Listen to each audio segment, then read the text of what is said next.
And we are live again. Okay, everybody, welcome to I've Lost Count, another in the social distance learning series, this time again with the Bench Doctor. His office hours are every Tuesday night at 7 Eastern, which I believe is 4 Pacific. Tonight, Scott's going to show us, it's not really advanced reloading, but it's certainly an advanced setup for reloading with a progressive press, all kinds of bells and whistles. People have been asking for it, including one Lonnie Weissman, who is not here tonight, so he apologizes for making Scott do this in advance. As always, or rather, if you're new to this, if you have questions, you're muted. You're muted on purpose. We're sorry. We'll unmute you maybe later. But during the class, if you have questions, drop them in the chat. We've got 2 moderators on, including myself, Michael Ross, and Eric Myers. One of us will grab that question and wait for an appropriate time to interrupt Scott so he doesn't lose a finger to ask it, and go from there. So you're not here to listen to me talk, you're here to listen to Scott and to see his cool toys. So Scott, I think I covered everything this time. It is yours. All right, well, welcome, and thanks for bearing with me one more time. Today, I did an intro to basic loading handgun cartridges, and then on a single stage press, and then rifle cartridges on a single stage press. And this is just a continuation of that to show you what it looks, the same thing looks like using a progressive press. And it'll become a little more clear when I say progressive what it means, but it's performing most of the functions of reloading with one pull of each pull of the handle, once the machine is set up, will produce a fully loaded cartridge. I'm going to load some, let's see if we can show that a little. 223. These are just some plinking rounds. They're 223 for AR-15. They're tiny little guys. But my press is set up for a 9mm pistol. So let me start off by saying that you'll notice that I'm teaching you reloading. I have all my fingers, so there is some credibility there that I know what I'm doing. So I have to switch this machine out from 9mm to 223, and it's fairly straightforward. It sounds burdensome, but it really isn't. If you spend a little bit more money and buy a second tool head, because this piece right here up on the top of the machine is a tool head, and it is fully removable, and it keeps your dies set the way they are. So the next time I want to run a batch of 9mm, all I have to do is pull these 2 pins and swap my 9mm tool head out. And sometimes, if you're, depending on how you're equipped, you might have to change the powder thrower out as well. But I'll explain that as we go along. And then I can slide my 223 tool head in there. And I'm going to show you a little bit about setting up the dies, but I kind of went into that with the single stage press. It's the exact same thing. You're setting the exact same things on the progressive that you do on the single stage, except you're setting them to all happen simultaneously. So you set them up the same way you would do it on a Lee single stage. Everything I showed you how to set your dies there translates to here. It's no difference, but it's just a lot more streamlined once you get going. And then down in, let me give you a tour of the machine first. If you could switch over to the phone feed. And I don't know if you guys, there we go. Okay. So down in here that's the tool head right there. You'll see it says 9mm on there. There's just 2 little pins. I pull those, that slides right out. Can you back off a little bit from there? We're getting a little blurry, Scott. Okay. The phone doesn't want to autofocus. But anyway, well, this piece right here is the tool head. And down here is where all the magic happens. Oh, I'm terrible at this. I'm terrible at this. Down there is where all the magic's going to happen. Up here is the case feeder. So I fill that with 223 empty brass that I've already prepped, and it drops down this tube all the way down into the machine, and it drops to my first station on the press, which is to decap and size the brass. But I've already decapped my brass. I've already polished it, and I've cleaned it, and I've trimmed it, so I don't need to do anything but put in a primer and start loading. So if you want to switch over to the other camera, this is giving me fits, I can only imagine what it's doing to you guys. So this is the business end of the press right here. This is where everything's happening. And in here is what's called a shell plate, which is unique to each caliber. So we need to change that out and a couple of other little parts, and then we'll convert this press over from loading 9mm to 223. So I've already swapped out. This is what the plate looks like that's in the case loader, and you'll see these notches, and that's the brass just drops in there and falls down the tube. So this is for 9mm. I swapped it out off camera because it's not that exciting. You just pick it up and remove it and drop the new one in. So I've already done that to save you that boredom. Tonight, this is how I determine what we're gonna load. This is a target I shot yesterday. This is a ladder, so you can see the different loads and how they performed. This one performed the best. So there's 5 shots, and you can see they're all kind of within 1 inch of each other at 100 yards. So my note is CFE 223, 26.4 grains. So we're gonna set the press up to make that round, and then we'll crank out a few of them. So get that out of my way. So you start this process from the top down. If you buy a Dillon, this is a 650. The newer equivalent is called the 750. It's virtually the same machine. Most of this will translate. The only difference is the primer feeding system down here. It uses they call it a phone wheel, but it's a round disc that ratchets around and primers drop into it.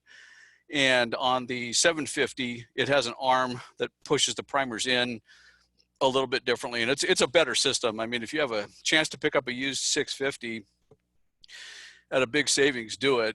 If otherwise, just buy the 750, and the priming system is just a little bit better. So we have to change out a few parts to get it ready. So the first thing I'm going to do, I'm going to disconnect my power feeder over here, or powder feeder here, so that it doesn't throw any powder. Just pull this lever down and out of your way. And I can take that off because I'm going to need this piece to throw powder. I can now pull these 2 pins up here. There's just 2 little metal pins that look like that.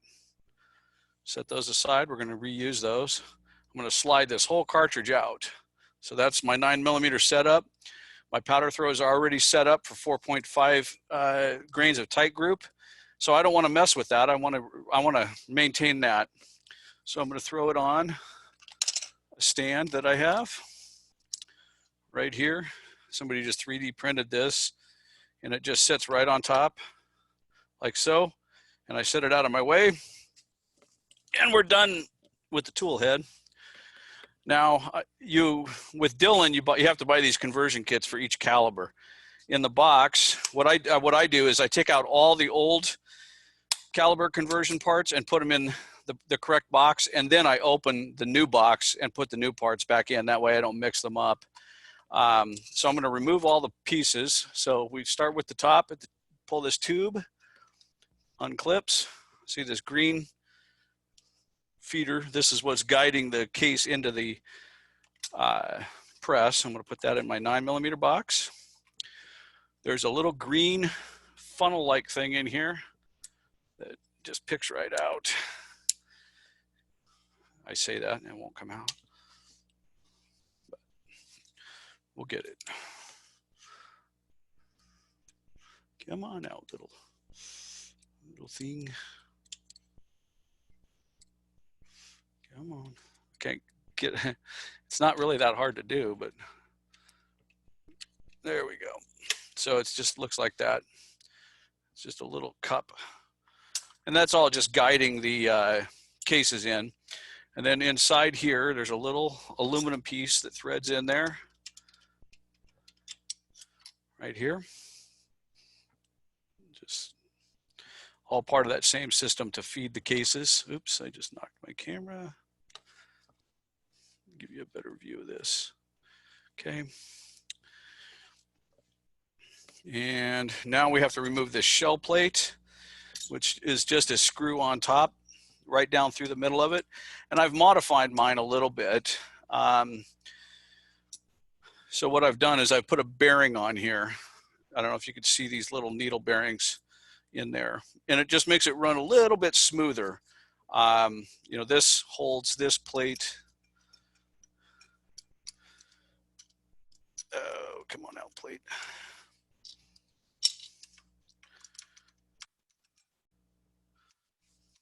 I don't know if it'd be easy to do, Scott, if you could have the camera, your phone camera on the other side to get a view of what's going on. All right. If you think it's important. Let's see here if I can. It's not really that exciting. My phone logged out, so we'll just go ahead and continue. I don't. Right. But down in here, in this part, there is this little wire thing that we're going to put back in. And what this does is it just kicks the finished cartridge out. So we're going to put that there because we're going to reuse that. And we have this shell plate. And they're numbered for the caliber that you're using. Of course, 9mm is plate 5 for some reason. So we're going to put that back in here because that goes with our caliber conversion kit. And then at this time, I like to take a little bit of canned air. You know, there's just this stuff. And I like to blow out any powder residue that's in there. And just kind of make sure it's nice and clean. I don't want to contaminate powders if I can. And this is just, there's a little spring and a ball down in here. You want to be careful when you're blowing air in there that this little spring and ball don't go flying across the room. So what happens is as I bring the handle down, this plate that I just took out, right here, there's little detents in there. That's where that ball bearing sits. And there's a little arm inside on the tool head here that just rotates that plate around. That's all this does. So each cartridge starts empty. It moves to the powder or the primer stage. It moves to the powder stage. It moves to the powder check stage. Then I set the bullet, and then it gets crimped. And those are all the 5 stations on this press.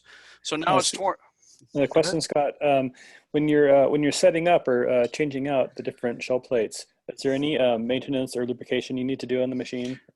Not too much. I'll show you when I put it back together what I do. But the lubricating the machine is kind of a separate thing that you don't really have to do that often. There's this big ram down here as this part right here. And you just put a little bit of motor oil on that now and then, and a little bit of grease in some of these joints on the handle. There's not a whole lot of maintenance to do to it. I lubricate a few little parts with a thin layer of oil or grease. But the problem that you run into is if you have too much lubrication, powder does flip out of these cases a little bit. Not so much with rifle cases because they're so tall, but 9mm and 45 ACP, as the tool head rotates, it bumps a little bit, and a little bit of powder will fall out, and it accumulates and it attracts to that grease, and it turns into just this black sludge that really gums the machine up and makes it run poorly. So I try not to use too much grease or oil on this stuff. I've learned that the hard way. So now what I'm going to do is I'm going to take my new tool head. This is one that I've already have set up. I have an extra powder hopper, so I don't have to swap this out, because this bar right here on the powder hopper is what the large powder bar. So it throws a bigger volume than the pistol one. So if you didn't have a second one of these, you just change this bar out from small to large, because the max setting on the pistol or the small charge bar is just below the minimum charge for a 223, I've found. So you end up having to swap this piece out. It's not a big deal. You remove this spring, pull this pin, slide it out, put the new one in. So I'm going to go ahead and you just slide this right back in the same slot, like so. Put your 2 pins back in.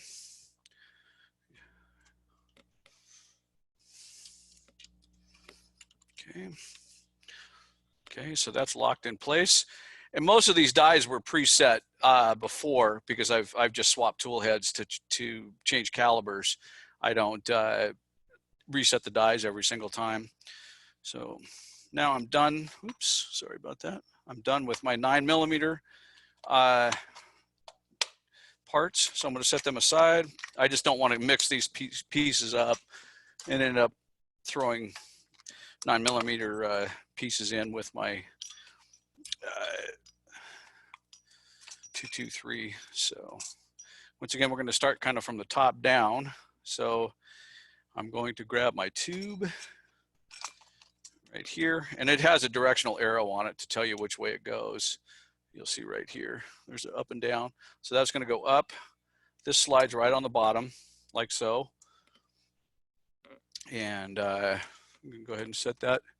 I got to put this little green funnel in the top, and it's fairly intuitive once you're looking down on the top of the machine. I set that in there. Clip that into place. Now I'm going to thread this, threads up right into the bottom of that assembly, right here. And then you just thread it up as far as it'll go. There's no reason to crank it down. So now that's all set. Oh, I forgot I got to take this ramp out too. There's a ramp in here, right here, that guides the case into the shell, shell plate. So that goes back with my 9mm. I'm going to replace it with this one. Put that right there. Now I take this plate and I put just a tiny bit of grease on the bottom of it right here. So it because it's metal on metal, so it just keeps it, you know, slick. Not a whole lot. I'll show you how much. Just a sheen, basically. I just take about that much, and I just put it on there. Make a little sheen. You get too much, and like I said, it just gums up the machine. So that drops right back on there, and it's easy to align because these notches correspond to where the piston pushes the primer in. So you just need to align it to that. And looking down from the top, you can see that piston come through. As long as this is moving forward freely, you're in the right place. Okay. Now I'm going to take my wire that kicks the cartridge out, drop that back in right there. There's a little tiny hole that it guides into that I can describe, but I can't show you. This goes back on there. And this doesn't need to be gorilla tight. I found that just hand tight works fine for me. Okay, so my handle is going forward, so that's all aligned properly. And then you have these 3 locator pins right here. And what these do is they keep the case as it goes around, they keep it in the shell plate as it rotates so that they don't pop out. So we'll put those in. I just have these little red tabs on there to make them easier to handle. But so that's it. That's all you need to do to swap calibers. And then we take our charging bar, we hook that back up.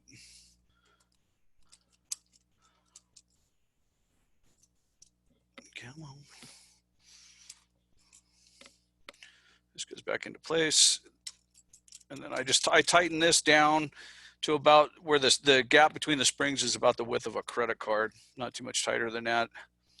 Okay. So then we can make sure we can function check everything. Everything feels aligned okay. So the first thing I need to do now is I need to set this die, this sizing die. I was using it to size brass before. So it works just the same as on a regular hand press. You just tighten it down until it touches the shell plate, back it off, and then another half turn. So I can look down in there and see when it makes contact.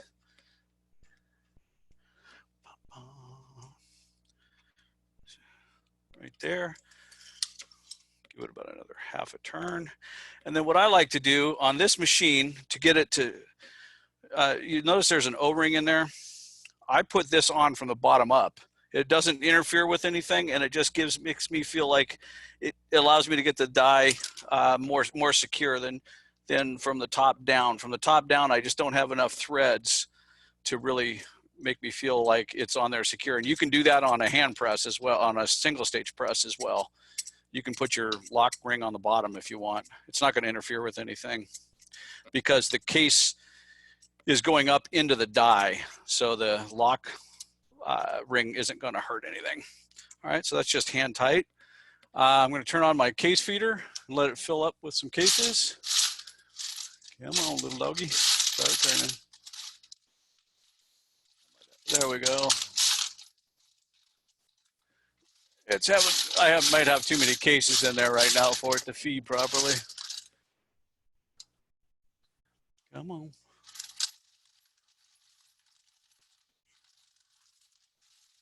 Why is it not feeding? Of course it doesn't feed on camera.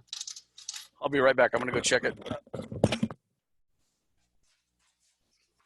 And while Scott's doing that, I wanted to remind everybody to subscribe to our YouTube channel, where this and all our social distance learning classes can be found. There is a arranged by playlist and also just in the video list.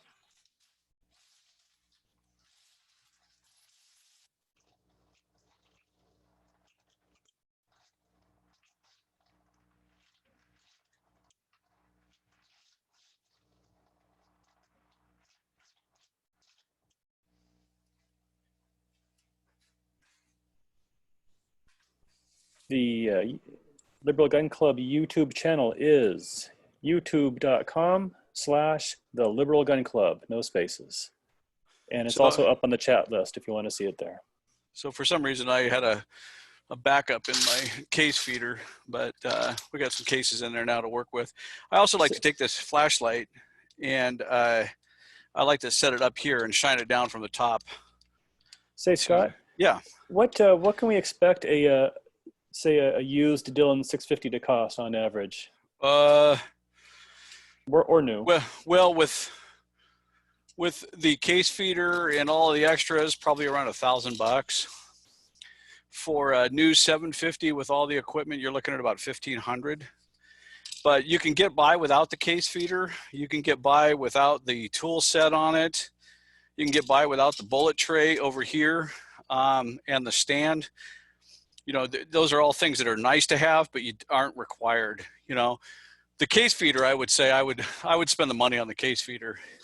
It just makes your life so much easier to not have to sit there and dump cases down the tube. Once it's rolling, I can crank out, probably conservatively, going nice and slow, 500 rounds an hour with this thing.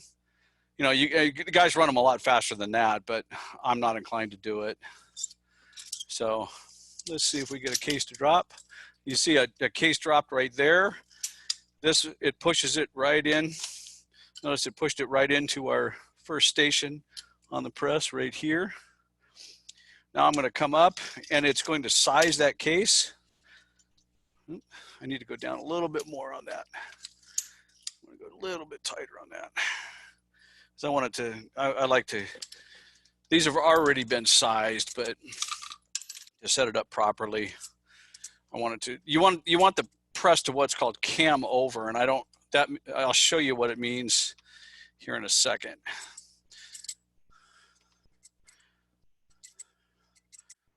Get that just a little bit tighter. That's why I put this lock ring on the bottom. It allows me to get that die down there farther. So, okay. Where are we going? All right, there we go. So that case is sized. Now it goes into the primer section. So I'm going to dump some primers in there. This is a primer feeder. This tube right here, I put 100 primers in at a time. So I end like that. And then it has an alarm on it. So when I'm getting low, the top of this rod right here, I have a little 45 ACP case on it. And when that contacts this lever, it tells me, oh, you've only got about 6 more rounds and then you're going to be out of primers. So I'm going to go ahead and just prime the press and get it going here so that I have primers in the right place. 1, 2, 3, 4, 5, 6. We should be getting close. There we go. So what I'm trying to do is get this to cycle around enough times that I have a primer ready to go. There we go. Oh, so now I put my case in there. I push up And you see it put a primer in there. I don't know how in focus that one is, but it's seated a primer. So you're going to want to check it and make sure that it's below, just slightly below the surface of the shell. That way you know it's seated deep enough. Okay, so that's station 2 where the primer is seated. And as I come back up on the upstroke, what it's going to do is go into this powder die, and it's going to drop the powder charge. So we need to set this powder charge. We want it at 26.4. So I'm going to come down and get my powder, rotate it around, and see how much powder we have. I've got my scale right here. And we are at 22.2. So we need more powder. So I go about 2 rotations. We'll test another one. Let's see where we're at. Okay. Dump that one back in. Let's see how much powder we got now. This just has, this is nice because it just has this little dial on it right here for volume. And one way adds powder, one way takes it away. So we need to, hold on just 1 second.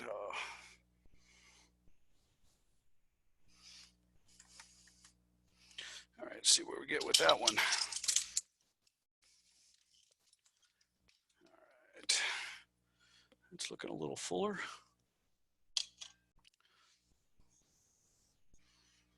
A little bit more.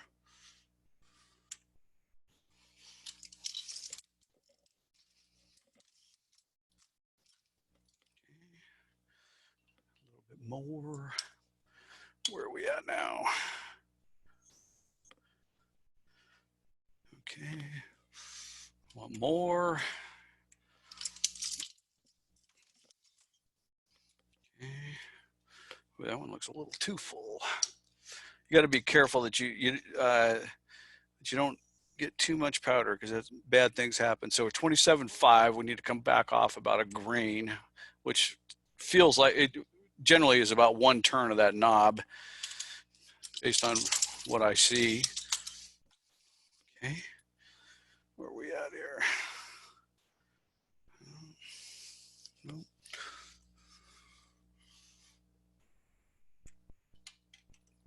Go a little bit less. Try it again. Okay. This is the tedious part, getting these powder charges. 25.9, 25.8, slide a bit more. Dump that back. Again. And you see the primer, in this case, already had a primer in it, so it spit one out. So you just got to kind of keep an eye on that so it doesn't overflow. Okay, slight bit more and we're there.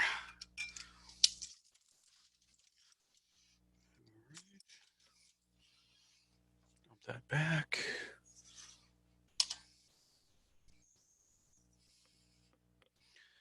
.4 on the nose. All right, we got our powder charge. I'll just use that, pour it right back in there. All right. Okay, there's one charged case.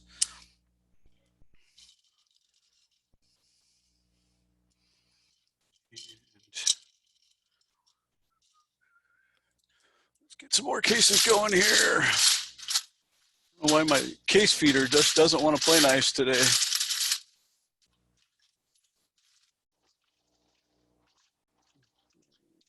It's only because we're filming it, that's all. I know, of course. It was working beautifully with 9mm for the last 2 weeks. Well, that'll get us going here. So, okay, so now we have our charge set up and we have it priming. So let's just drop a case.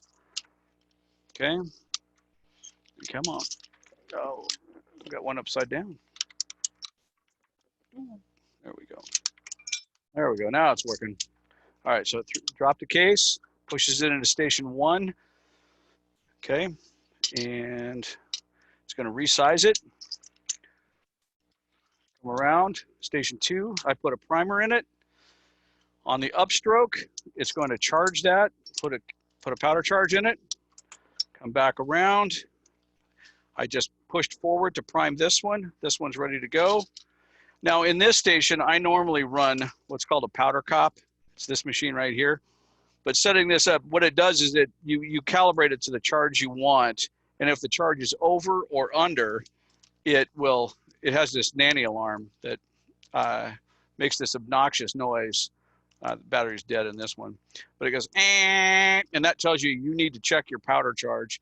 But I'm not going to set it up right now because that's 20 minutes. So you think watching me set up the powder charge is boring. Watch me set up the powder Nanny. That's even worse. Hey Scott, how sensitive is the powder Nanny? Does it? It's dead on. It's scary accurate. Like within 0.2 of a grain easily. I see what my problem is. Got a case under the wheel there. Can you use that for that powder Nanny for loading any case or just rifle? No, it works on anything. It works on any. You just need to get another powder die, which is $20 from Dillon if you wanted to run it. And then you set the die, and then you set this piece goes down in there. And there's a hole next to it right over here on top, and it guides down like that and mounts. And then as the case comes up, this probe reference, it is set to the shell plate, and then the inner one is set to the powder charge. And so as it pushes up, you'll see that V, that notch right here. It pushes up.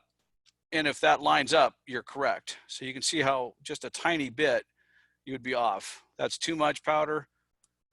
That's not enough powder. So as long as that notch lines up, you're good to go. But if it doesn't, so you have to check and adjust your powder charge. But it's tedious to set up. So we have a new case here, which is going to get resized. This is going to get primed and charged. And then in this station, my Nanny powder Nanny would be set up, but I'm not running it right this minute. So I'm going to make sure my primer's good. I'm going to come on the upstroke. All this is going to happen again. It's going to rotate over. I'm going to take my bullet and just set it right on top like that. I've already set my bullet, my depth gauge, just like you would on a single stage press. You set it the same way. I come up, guides it in, sets the bullet, rotates it back around. I push forward, it primes this one. I take another bullet, I set it on this one. I come up. Okay, now it's crimped it. That's my last stage. And there's a completed round. And so you'll notice, it's set it, I have it set to that cannular on the bullet, that indentation in the bullet, and it's crimped. So there's a fully charged round. That's a heck of a lot faster than doing it on a single stage where we have to set up the press for we run each piece of brass through each stage. This is doing 5 operations in one pull. So once you get it set up, we can start rocking and rolling and cranking around. Yeah. There was a question. Do you normally use the powder check or powder Nanny for all of your reloading? I do it on rifle 100% of the time because it's difficult. With a pistol, some cases are really hard to overcharge, and I just stand here and look down in the top of the case, and I don't take my eyes off the press. I don't do anything else while I'm making ammo, so I'm really aware of looking into the cases. But with a rifled case, you can't see down in there. I put a flashlight up here to illuminate it a little bit, but it's still really hard to notice between 26.4 and 26 grains. Now it's not going to create a squib, but it's going to underperform. It's not going to give you what you want. But if there was no powder in there, it can be difficult to see inside of these cases, especially the 223. They're very narrow. So I run it. I'll set it up after this, after the Zoom meeting. to probe each one of these to make sure that it's set correctly, because the rifled one, or the necked ones, are really difficult. The you can see on pistol brass, you know, you can see down in there, you can see right through that, you know, that. So it's pretty easy to just keep your eyes on it. Now you could double charge some cases, but I only run 9mm and 45 ACP pistols, pistol calibers on this machine. And it's really easy to just look down in there and see, and you can tell right away with a 9mm, you can't double charge the thing with the powders that I run. It will overflow. You won't be able to see the bullet into it. 45 ACP, some powders you can double charge. And it's not, you know, I used to always set that thing up, but it's so tedious and time consuming. And I have never had a problem with these Dillon powder droppers. They're very, very consistent. As long as your powder level, you know, you keep your powder full, you're just not going to run into big problems with them. I mean, I know you can, but I never have. And they do make a Nanny for this too, if you want. So anyway, now as I come around, and we'll just finish these last few up, each pull of the machine cranks out and around, and that's it. So I don't know, you know, once the machine was set up, how long did it take us to crank out, you know, 5 rounds? You know, I'll fix the case feeder and I'll go get it going fast here, and I'll show you we can really crank out some ammo. Let me go pull that one cartridge out of there.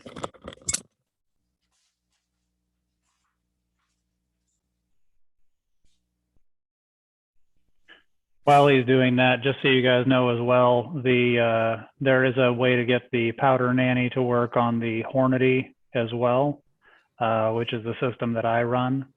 In fact, I also use the primer Nanny. So I highly recommend that if you're going to get into it and don't go with the Dillon, you can still get some of their equipment to work with other presses.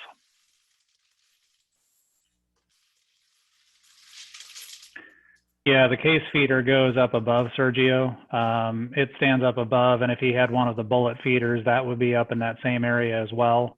And it's pretty high up, so he has to get on a little step stool, at least I do in mine, in order to get up there and either empty out some cases, or if there's a jam or something like that. Unless you're tall, and then you can reach into and get to some of it. But if you have to get into the back of it, you're definitely going to need to get onto a step ladder.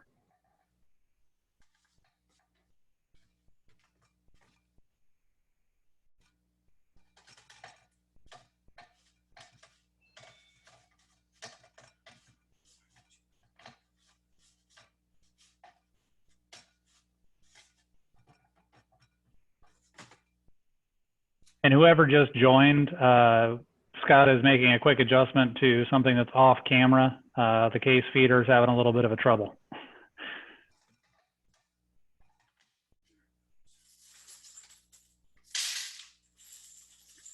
Yeah, and on the not sure how many stations the Dillon 550 has off the top of my head. Scott may be able to answer that one, but okay, yeah, if it's 4, then you're going to need a 5th station for that powder, or for that the powder check, depending on how you have it set up. If you have a bullet feeder die that you're using, typically you're going to decap and then prime, then you're going to charge, and then either powder check or bullet feeder, and then seat and crimp. So it all depends on how you have your press set up. Yeah, there you can yeah,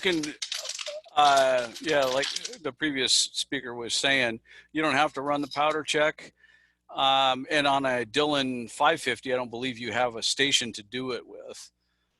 I think they're a 4-station press, but the 650, 750, 1050 all have that 5th station.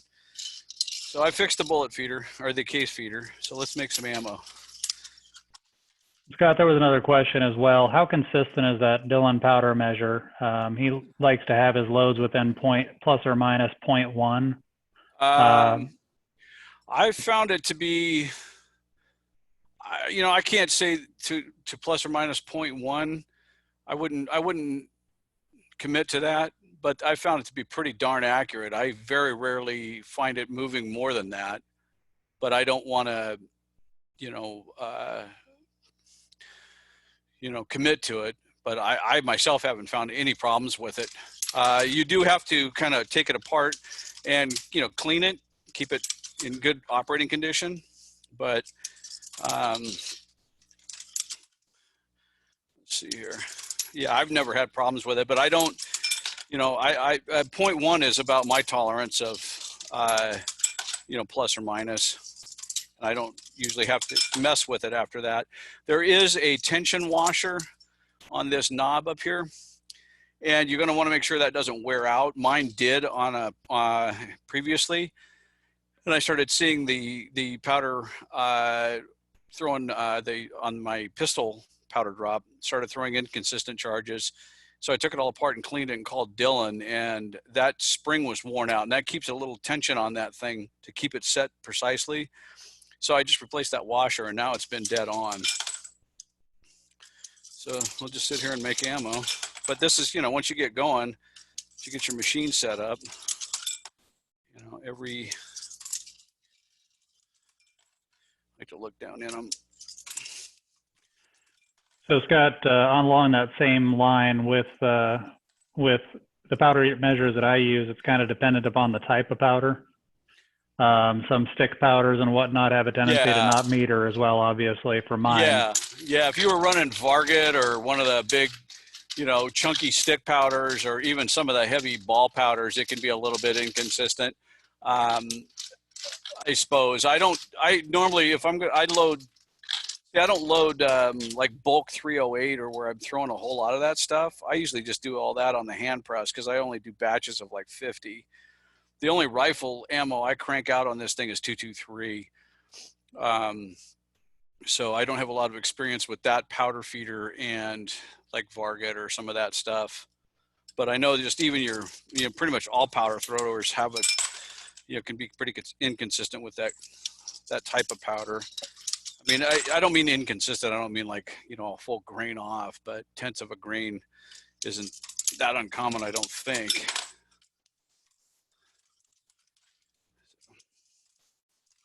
You can see once you get going how you could do 500 rounds pretty quickly. So there we go. That's it for the Dillon. I mean, as this powder goes out, as my primer goes down, that alarm would sound. It would tell me that I need to refill the primer tube. And, usually at the same time I check my powder hopper and touch it up. I like to run it about 2/3 full. I don't fill it all the way up. And just, you maintain those two operations and keep putting bullets in there, and it will keep making ammo. A handful of ammo. Ooh, sorry about the drunk camera work here. We're going to fix that next week. But, yeah, we lost your phone at some point. So yeah, I gave up on it. It looked like a drunk sailor on a walk when I was operating it, so I gave up. But there's a handful of ammo we cranked out just once we got the press set up, and with me blathering on, so you can imagine if you're paying attention how quickly you could do 500 to 1,000 rounds. My case feeder doesn't want to play nice today. Go in here. There's a couple of cases down below the plate when I set it up, and that was what was hanging it up. But once it's going, it keeps up with you. Doug asks, how many can you load in a session? And tell us how long the session is. I usually will load for about an hour, and then I find you kind of lose the attention to detail. And this isn't a game that you want to be multitasking in. Like me standing here talking and loading probably isn't the smartest thing. I'll probably weigh each one of these cases just to make sure that if nothing else, they have at least enough powder to blow the bullet out of the barrel. I'm not going to call this match grade ammo, but I go about an hour, and then I'll take a break, and then it depends on really what the goal is. If it's just to crank out, I usually, if I get going, if I need 223 ammo, I'll do about 1,000 rounds in a weekend, split over 2 days. 2 sessions of maybe an hour apiece, and that's taken my time. I mean, the guys with the automated bullet feeders and all the other things that you can do to these, you can get it up much faster than that. The 1050s and some of those really get humming, but I tend to not to like to load that fast because I just don't need to. And So I don't 300 to 500 rounds in an hour. Yeah, conservatively, and that's taking your time, going slow, checking the details.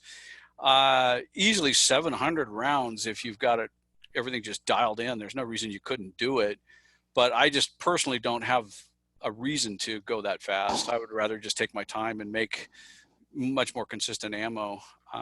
But people do it, you know, with pistol rounds. 9mm, gosh, you can get humming on that stuff because you don't have to fill the case feeder nearly as often. You can throw 300 or 400 cases in there at a time, and it just fill this bullet tray up with bullets and just go. Just look down on each one. I usually shine a flashlight through, and it illuminates the top of the tool head, and I can see the powder level and just go. And what's weird, don't let it screw you up if you're using range brass. 9mm and straight walled pistol cases, the internal volume on them is weird. Some will look like they're overcharged. Some will look like they don't have enough powder in them. And I still pull them out and I still weigh them. But the brass thickness is different. The base thickness is a little bit different. And so you mixed head stamp brass will screw you up because you'll think, my God, my powder thrower is wrong. It's not throwing enough. And I pull it out of, station 4 and I go and measure it. And sure enough, it's at 4.5. Pardon me. Sorry. I tried to mute it before that happened. Oh, but this is just some uncleaned range brass, but these two cases, looking down in them with the requisite powder charge, could look completely different. One will look fuller than the other, and you weigh them both and they're exactly the same. So, using mixed head stamp brass can kind of have this illusion that it's not working properly, but if in doubt, pull it and weigh it. It doesn't take any time at all to weigh the charge. I have my scale right there. I dump it. Okay, it's good. Keep going. And I will spot check. Usually when I'm filling the primer tube, I'll pull something out of station 4 and check the primer or check the powder charge real quick. And yep, still on the money. I used to be a lot more diligent about that. Because I was really spooked about double charging or undercharging cases, but it's just so consistent that I just do it now about every 100 rounds. Because the primer hopper holds 100, and you've got to take a break anyway to fill the hopper. So why not check your powder and check, weigh a charge, boom, keep going again, another 100 rounds, do it again. And you'll see, you'll develop a level of comfort. I'm not going to tell you what you're comfortable with. That's for you to determine. I will tell you some things about running one of these is if something doesn't feel right, stop. Check it out, because you have 5 stations and it's sort of a Rube Goldberg thing going on. There's a lot going on and there's a lot that has to be in sync, and there's a lot of tinkering to get it going right. And if something doesn't feel right, stop and check it out and figure out where the bottleneck is. Is it the primer not seating properly? Is it maybe a case that isn't trimmed properly? Or is it maybe with a bent case mouth? Just stop, take a look, figure it out, and then keep going. Don't force anything. Don't ram the handle forward. Don't yank it hard back down. You will break stuff. And these are all lessons I've learned the hard way. This isn't because I'm an overly cautious person. It's because I have broken things. And this drawer right here is full of spare Dillon parts. I busted one of these. This is the piece that rotates the thing around. I broke one of those because I pushed too hard on the handle and it snapped. And you have to tear the whole machine down to get that out of there. They'll send you a free one. You break anything on a Dillon machine, they don't ask how or why. They just throw one in the mail. So be really careful. Take your time and order a spare parts kit, because there's little springs. There's one here. There's a little one in here. There's one, on the pistol or on this powder thrower. You want to have those. You want that spare parts kit, because if one of those wears, you want to be able to just fix it quickly. You don't want to wait a week for Dillon to send it to you. So buy the pair. We got like 3 questions in the Sure. thing, so I was waiting for him to finish that up. No, I'm sorry, bud. So let's start at the top. Stupid question. I won't tell from who. How sturdy of a bench do you need for this? I'd say 3/4 of an inch plywood or heavier. 2x4 would be preferable. You'll notice mine shakes a bit because it's not a really heavy duty one. But you're going to want to bolt it down to the bench too.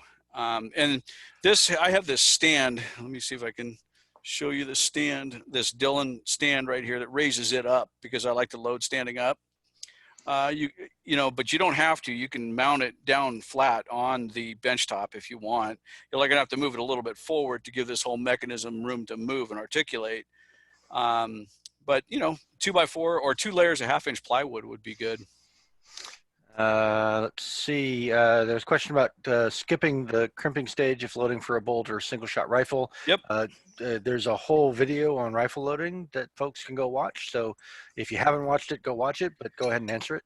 Yep. No reason to, you don't have to crimp if you don't want. I just do it on the 223 because I run this primarily through semi-automatic and I don't want the bullet getting set back in the magazine or, you know, working through the rifle. So I just put a light crimp on them. For bolt guns, no reason. You just omit that stage. Just don't put the die in there and it'll just be a blank stage and it, you know, you won't hurt anything. You could put in another die of some kind if you wanted. There's all kinds of crazy things you can do. You can move. The thing is with the Dillon 650, 750 machines, you're stuck with your powder on station 2. You know, that's just the way they're set up to align with the primer system on them. So, you know, you don't have a whole lot of leeway there as to how you can configure it, but, you know, you could just leave that spot open.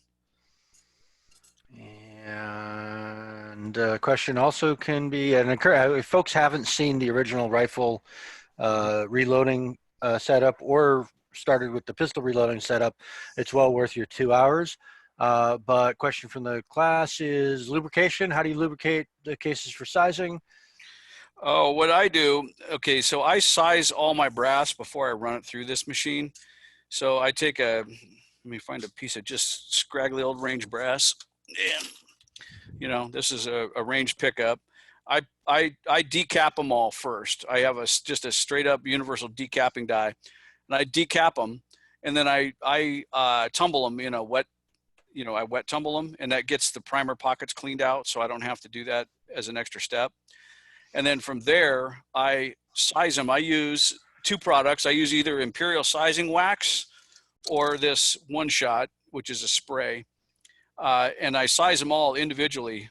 And then once they're sized, I check them to make sure they're still within the length parameter. If they need trimming, I throw them in a separate bucket and then I trim them and chamfer and deburr them. If I don't trim them, then I just take the other bucket and chamfer and deburr them. And then I lay them on a towel. And I spray them with this One Shot because I'm gonna run them back through this stage 1 and resize them again just real quickly. But they don't need a lot of lubrication the second time because they've already been sized. You know, just a quick spray of One Shot, and then I drop them in the hopper. And then when I'm done, I like really shiny ammo. So when I'm done, I take them and I'll tumble them again and with dry media, and they come out looking brand new. So somebody's asking about carbide dies. I'm not sure if that's a question. Yeah, carbide, most pistol dies are carbide nowadays. They do make carbide rifle dies, but they're really expensive and I don't have them. Maybe someday when I'm feeling rich, I'll buy because you don't have to lubricate your cases if you use carbide dies. That's why you don't lubricate pistol brass. Yep. There's no need to. And then a word of caution from Mr. Crisante, who is frequently a good contributor on exercising due care and caution when using, well, I would say anything that's sprayed out of an aerosol can indoors, but certainly the One Shot. Yeah. Yeah. It smells You're like in your garage, right? Yeah. Yeah. Well, but I don't hover over it either. And I don't use a lot of it. You don't need a lot of it.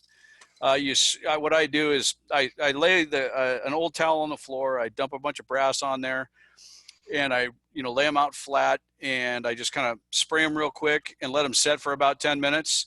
And then I just roll them over, spray them real quick and then throw them in a bucket and they're good to go because I've already sized them and lubricated them with either the Hornady unique wax or the sizing wax. imperial sizing wax. So that's where the main lubrication is. I don't need a whole lot for the second pass through. And I hope that answered the question, but yeah, be careful with any aerosols like brake cleaner. I know people that clean Glens with brake cleaner.